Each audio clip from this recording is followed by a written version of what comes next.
Hello, Internet. It is I, Malik Aaron, and welcome back to my box office recaps. So, if you haven't noticed, it's 2020. We're in a new decade, everybody. And so far, it's been quite terrible. From the World War III memes to the impeachment trial to Kobe Bryant's tragic death to the coronavirus. Yeah, 2020 is not getting off to a hot start. And when it comes to the box office, it really wasn't that much better because January just kind of came and went. And it pretty much played out like every other January in history, where you only have just a few movies that do really well, and then everything else is just a dud. So, yeah, let's jump right into January. And just like my past few recaps, I'm going to be comparing my own personal predictions with the numbers predictions, the website I use, just to see who was more accurate, and also because I just think it's fun. So let's get started. And we are starting off with a bang with the Grudge 2020. The remake the world needed, clearly. And as it says right here, the first weekend in January has become a home for low budget horror films. That's very true. Like, this has been a trend for years. I mean, plenty of low budget horror movies. Most of them have been very bad. Open the first week of January because usually there's nothing else out. All the Christmas movies have played out, and that's why they do it. And The Grudge is no exception.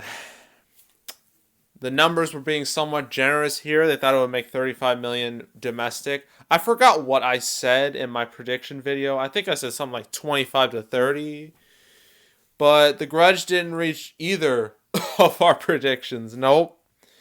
Grudge 2020 only made $21 million domestic, which is quite poor for, the previous Grudge movies. Minus the third one because that was direct DVD, doesn't count. And this movie better be glad it only costs I don't think it says it here, but it only costs like $10 million. So it's not like it's going to lose money. But still, this is a very poor number, especially if you compare it to, I don't know, The Grudge 2. The Grudge 2 opened with around 20 million, but that didn't have a long life. Only made like $39 million. And funny enough, the first Grudge from 2004 actually opened to $39 million. It made like $110 million. So each movie has made about half as much. Well, the drop between the first and the second one was very extreme. I think it was 60 to 70%. This one fell like another 50. And it opened with like 11 million. As you can see, this movie was terribly front loaded. It died after opening day pretty much. Because around a fourth of its total gross is from opening day alone, which is terrible. And, there are many reasons to why this movie did just bad. I mean, one, no one asked for a Grudge reboot to begin with. No one was demanding for it to exist. Two, is that the reviews, actually not just the reviews, but the audience reaction killed this movie. Because the audience reaction was so abysmal that when it comes to the cinema score, it got the dreaded F. Getting an F is not easy. It takes some skill. It takes real... you really need to piss off an audience in order to get an F. Like, the last time a movie got an F cinema score was back in 2017 with the movie Mother. So, yeah, it takes a lot to get a grade like that. And funny enough, it's not the only horror movie that got an F in January. So, I mean, that's kind of historic. And we're going to be talking about that second F horror movie in a little while.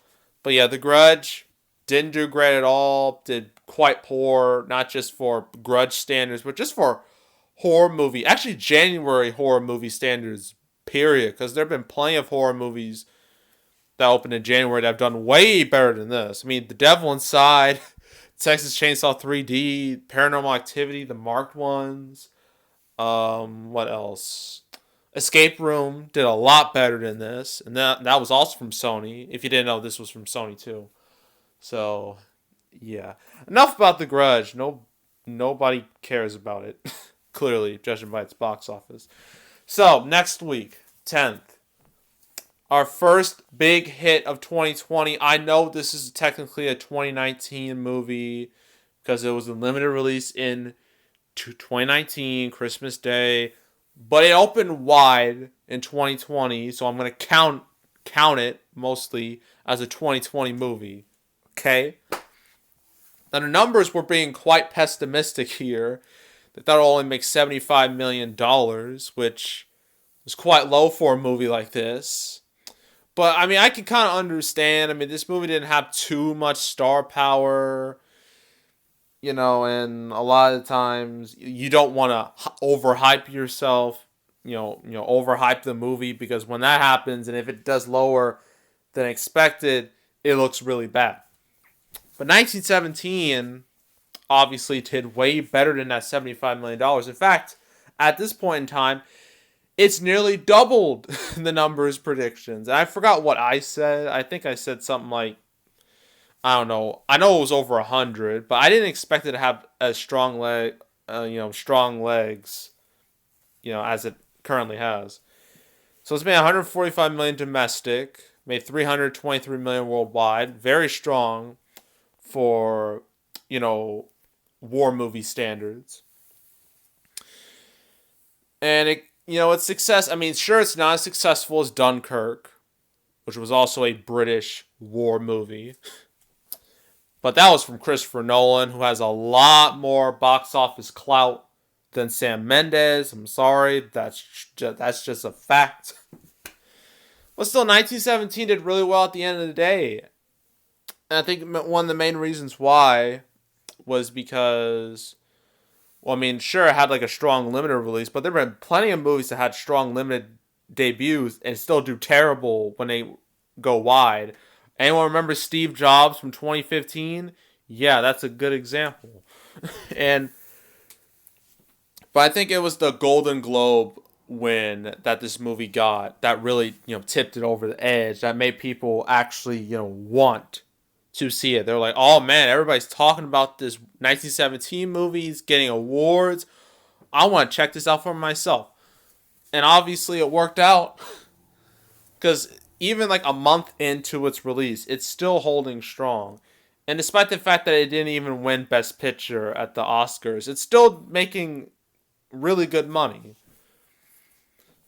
So, yeah, and also this is from Universal, who had a truly disastrous December last year, with Black Christmas and the masterpiece known as Cats.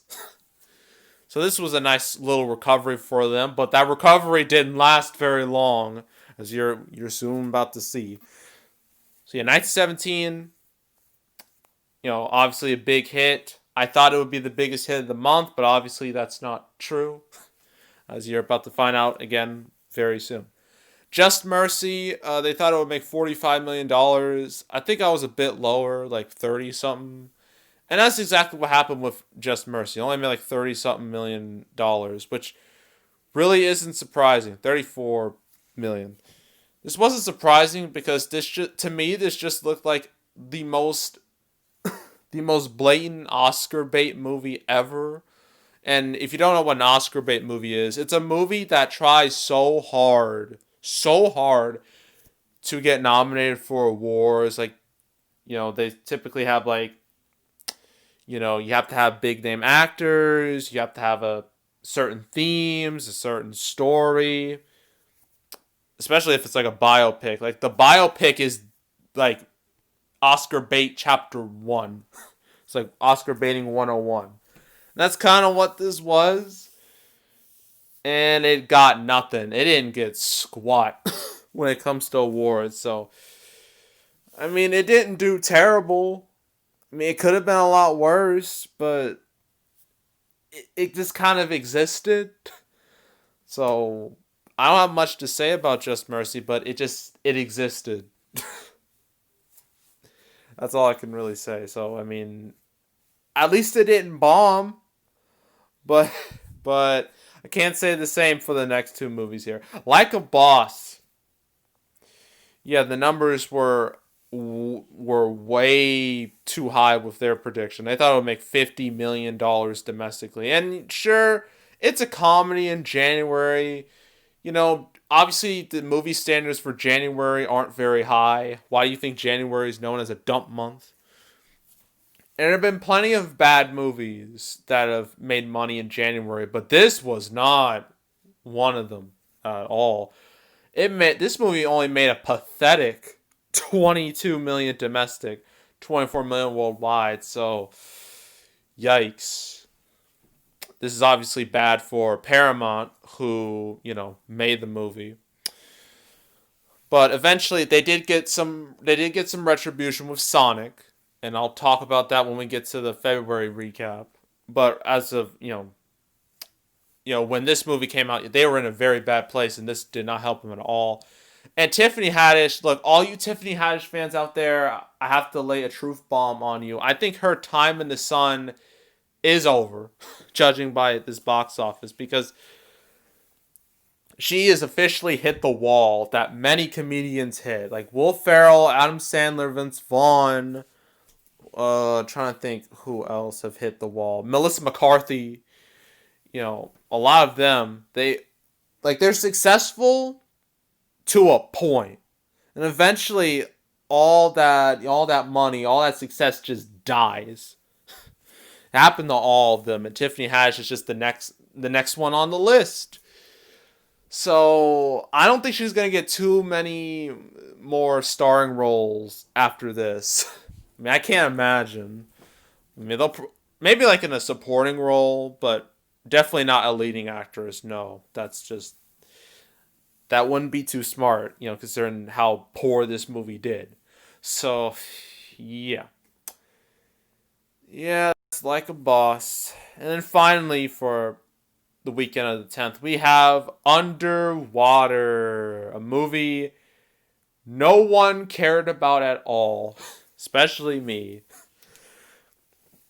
And yeah, where do I even begin?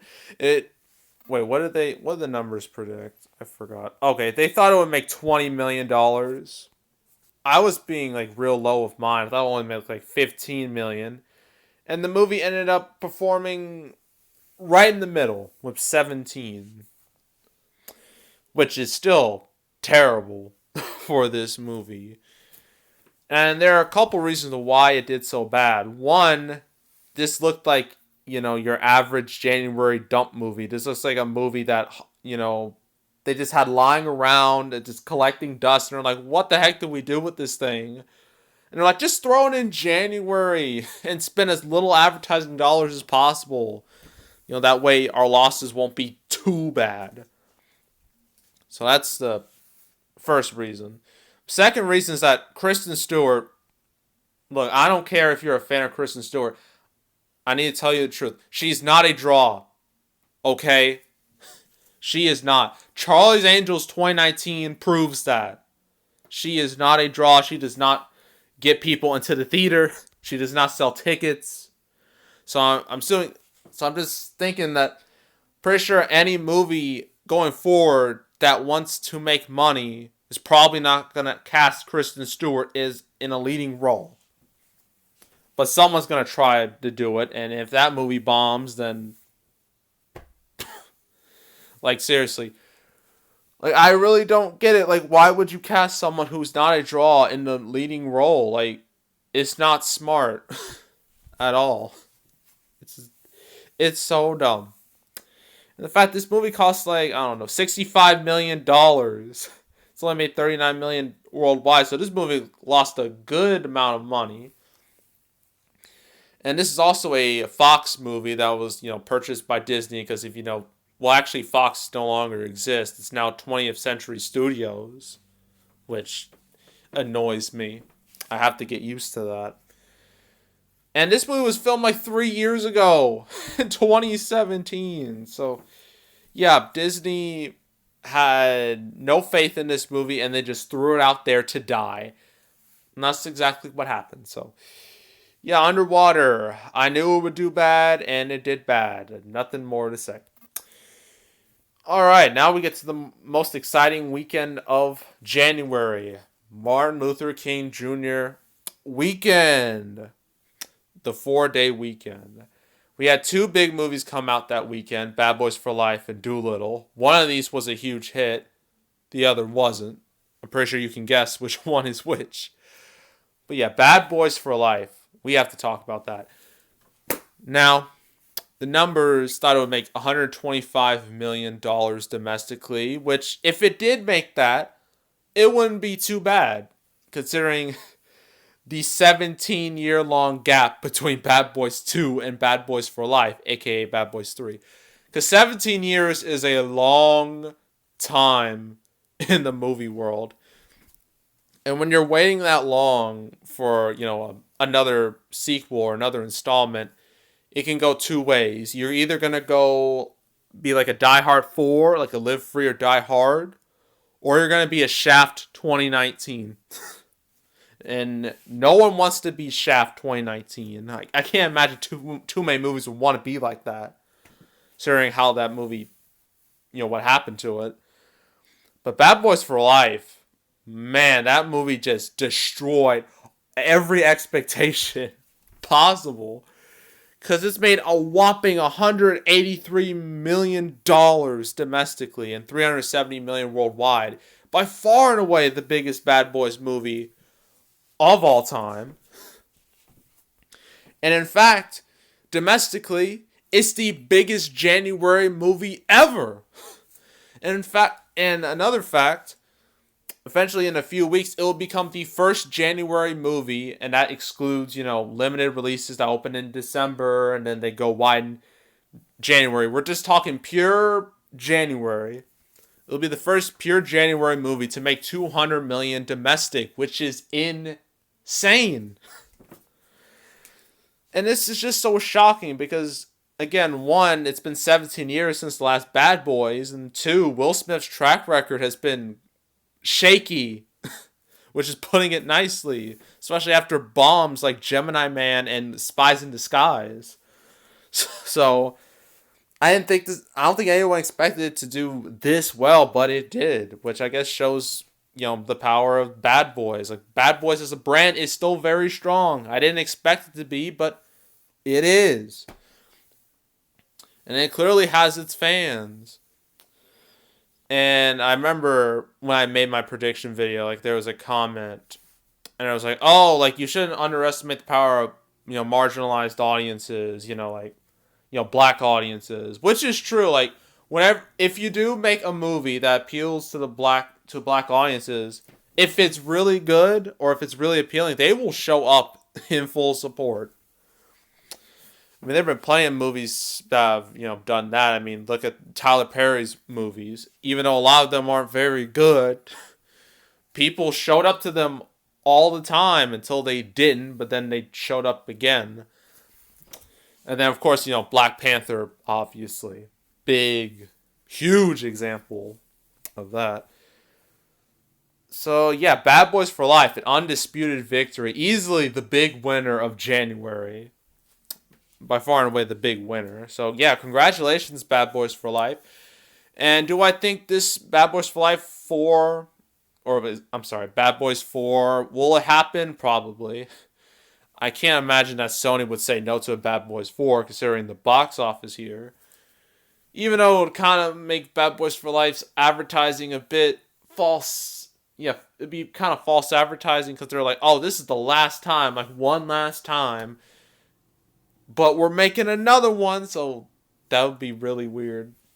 Granted, Fast and Furious, they said, oh, this is going to be the last time, and then they make another one. So, yeah, Bad Boys for Life, easily the big winner. And now, the same weekend, the big loser. Without a doubt, Dolittle. Now, the numbers thought it would make $75 million domestic, which I mean, if Dolittle cost around, I don't know, 75 to $100 million, it wouldn't be too bad. I'd be like, for a live action kids movie, like, really, you don't see too many of those nowadays. That wouldn't be terrible. But oh no, it didn't cost 75, it didn't cost 100. In fact, you take that 75 and that 100, you add the two, and that's the budget for Dolittle. $175 million. About twice as much as Bad Boys for Life. Like, good lord, man. Where do I begin with Dolittle? There's so much to say. So much. So much that went wrong. So, let's start with that. Robert Downey Jr., I mean, everyone knows him as Iron Man, obviously. But as I've said plenty of times, like, just because you're really popular in the MCU doesn't mean you're going to be really popular, everywhere else. I mean, Scarlett Johansson, sure, she had Lucy, but she also had Ghost in the Shell. Look at Chris Hemsworth. Sure, he's been in the Thor movies, but he had freaking, what was it, Men in Black International. And plus, also Tessa Thompson. Sure, she's Valkyrie, but also in Men in Black International. Chadwick Boseman, sure, he's Black Panther, but he had 21 Bridges. You get what I'm saying? Like, it's not a guarantee ever that an MCU actor will be successful in other genres. It's just not. So that's the first problem. Second problem is that, like, they spent so much money on this. $175 million. That's the budget for, like, a summer blockbuster or, like, a holiday blockbuster. And you put it in January? The most notorious month of the year, besides, I don't know, February and September? Like, why on earth would you do that? Like, what were you... What did you think was going to happen? Like, it makes no... It boggles the mind. And then, again, for a movie that's this expensive, this had barely any advertising. I didn't see too many YouTube ads for this. I saw plenty more for Bad Boys for Life than this. And Bad Boys for Life, again, that cost half as much as this. And another thing is that the movie just looked bad. And you can tell it looked bad because this movie had a terrible production cycle. Because I think if I remember, this movie was supposed to be titled The Voyages, like The Voyage of Dr. Dolittle, and then it was just called Dolittle. And then this movie went through major reshoots and rewrites because they said, oh, the comedy elements aren't coming together, so we got to add more fart jokes and more juvenile humor. That'll save the movie. Then apparently while they were filming, if you're ever filming a movie with CGI characters, usually they put in like a stand-in, like a physical stand-in for a CGI character. That way the actor is looking at that. And then when they put the CGI character in the movie, you can see, the actor is looking at the CGI character. It looks natural. But for this movie, they didn't do that. They were like, just film it. We're just going to have Robert Downey Jr. just basically talk to himself while he was filming. And they're like, we could just add it in post. He doesn't need to look at the animals. It won't look off at all. Like, why? Oh my god. I don't even know what to say at this point. And the movie got terrible reviews. Audience reaction wasn't great. And yeah, this movie was dead on arrival. And that's exactly what happened. Only made $71 million so far, which is close to the numbers prediction. I forgot what I predicted. I think it was like, 60, 70, 80 something, somewhere in that range. So it will reach that, but with a budget this extreme, like, this movie's going to lose a good $100 million, and it's going to put Universal probably deep in the red. And they really don't need any more bombs like this, especially after Cats. Like, it makes no sense. I'm done with Dolittle. I don't want to talk about it anymore. So yeah, Dolittle. Yeah, easily the biggest bomb of January, without doubt. And then after that, things get less exciting. You got The Gentleman. They thought it would make $45 million. It hasn't. I think I said like 30 million or something. It's made 31 million, which isn't the worst. It was not the best either, but again, could have been a whole lot worse. And it's made like 75 million worldwide. I mean, considering that Styx Entertainment, like they only bought this for like what, $7 million, the distribution rights for this. They'll be fine at the end of this. They're obviously not going to lose any money off of it, so it's just fine. It's a movie that just exists. Like it's not gonna lose any money. It's not gonna gain significant amounts of money. It's just gonna do okay. That's all I can really say about The Gentleman. So, yeah. Now, The Turning, on the other hand, our second F Cinema Score horror movie of 2020. Yeah, they thought it would make $35 million, which looking at it now is just... Looking at that now is just laughable. Because The Turning has only made a mere 15 million domestic, 18 million worldwide. And I feel like that's due to a couple reasons. One, but at this point in time, this was the third horror movie to be released in 2020. Like that's too many in 1 month. And it's not even the last horror movie that came out in January. So that you're already reaching market, oversaturation. Another reason why this movie tanked is because, again, it got an F Cinema Score, which is so rare, yet we've already had 2 Fs this year, which I think is unprecedented. I don't think that's ever happened before. And if it did, it was definitely a long time ago. And so, yeah, you think, oh, it's January, horror movies do okay, but not this one. Once that bad word of mouth spread, it was over. So yeah, that's The Turning. Again, it just the bad reviews and the horrible audience score killed it before it even had any type of chance, and then it died, and that's that. That's the end of The Turning. So yeah, that's the Turning, and then the last week technically. These 2 movies, they made the majority of their money in February, but they still came out in January, so they're going to be in this video. Gretel and Hansel. It's not Hansel and Gretel no more. No, it's Gretel and Hansel. I wonder how long it took them to come up with that. So the numbers thought it would make $25 million. And granted, like, it's Super Bowl weekend. It's a very slow weekend because basically, 1, no big movies come out that weekend. And 2, it's essentially a 2-day weekend because Sunday, you might as well just close all the theaters down because no one's going to show up to the theater because everybody's busy at home watching the game and the commercials and the halftime show. No one's going to drive to the theater to see Gretel and Hansel and the rhythm section. Oh, don't you worry, we will talk about the rhythm section because it made history. The worst type of history. But yeah, Gretel and Hansel, 25 million. That's what they thought it would make. It's only made 14 million. Which isn't all that surprising, considering that this movie had just a lack of real attention. No one paid attention to it.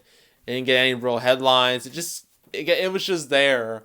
And it didn't help that it was another horror movie in January, the 4th one. So, yeah, and I'm pretty sure a majority of horror movie fans, they were just waiting to see, better movies. Like, I don't know, The Invisible Man and Quiet Place 2. Like, those looked a lot more appealing than anything that came out of January. Which is probably part of the reason why all these horror movies tanked. And the reviews weren't terrible, but the audience score was well, it wasn't like Turning or Grudge bad. It was just, it wasn't good. Bad. It was like a C minus or something, which is actually quite typical for most horror movies. And this movie only cost like, I don't know, less than $10 million. So again, I don't expect this to lose that much money because it costs so little. Still, not good. Definitely not a good performer at all. And then last and certainly least, the rhythm section. Oh boy. The numbers thought it would make $35 million, which is hilarious looking at it now. And I think in my prediction video, I said, because I saw like the early numbers, and I was like, oh my god, this is going to be something else. I was like, I don't know, less than 10 million, something like that. I think I said the same for Gretel Hansel. I said like 15 to 20 million, something like that. But the rhythm section, good lord, man. Like, I wish it hit 35 million. It only made $5 million. And this is not opening day. This is not opening weekend. This is $5 million total. It had, I think to my knowledge, it had the worst opening ever for a super saturated release. Like, we're talking like over 3,000 theaters. Had the worst opening ever, I think. Yeah, worst opening ever, which is a record you never want to have. It had like a really bad second weekend, and then it's dead. It's dead now. I bet most of you don't even remember this movie. I definitely don't until I had to make this video. And there are a couple reasons why, again, this movie did so god awful. One, no advertising. Where was it? Like, literally a couple weeks before it came out, there was nothing. I saw nothing on YouTube. I saw no ads at all. So that's a huge problem. Second, Blake Lively. Sure, she's had hits in the past. You know, The Shallows, A Simple Favor, Age of Adeline. But none of those were huge hits. So she's not super reliable as a draw. Three, the reviews were quite poor. And the audience score was quite poor, too. It was like a C or something. C plus, I think. So, yeah, like everything went wrong. And it just... I can't even make a sentence. It just got... It absolutely just got murdered at the box office. So, and yeah, again, Paramount, who made this movie, like, this was during, like, they had, like, a really bad time. Again, Gemini Man, Dark Fate, Like a Boss, Rhythm Section, all did truly terrible numbers. But it wasn't until but you know what saved them? Saved them from utter oblivion? A cartoon hedgehog. That saved them from complete annihilation. And the funny thing is, like, 2020 is actually... Paramount's got some good stuff coming up. They got... of course, the Sonic movie did spectacular when it came out. And then after that, they got Quiet Place 2... SpongeBob movie, SpongeBob on the Run, and Top Gun Maverick. Like, they got some good stuff coming out. So, you know, it's not the end of the line for Paramount, but if they have any more bombs like this, their days are definitely going to be numbered. So, yeah. That's it for January. There were very few, very few positive things to discuss. Most of it was just bad, which is pretty much every January in existence. So yeah, that's it. That's all. Make sure to subscribe, like this video, leave a comment. Like to know, like, did you see any of the movies I've talked about here? Any of them at all? I mean, I assume a decent amount of you probably saw 1917 and Bad Boys for Life, because those were the only two movies worth seeing. Everything else was just there. And also, I've made a Winter 2020 predictions playlist where I talked about all these movies. That's on the homepage if you want to go check those out. And then, I have my past predictions, holiday 2019 playlist. I got, the rest of my box office recaps. And, once February is over, like once we get to like the first or second week of March, I'll do my February recap. And yeah, that's it. That's all. I am out.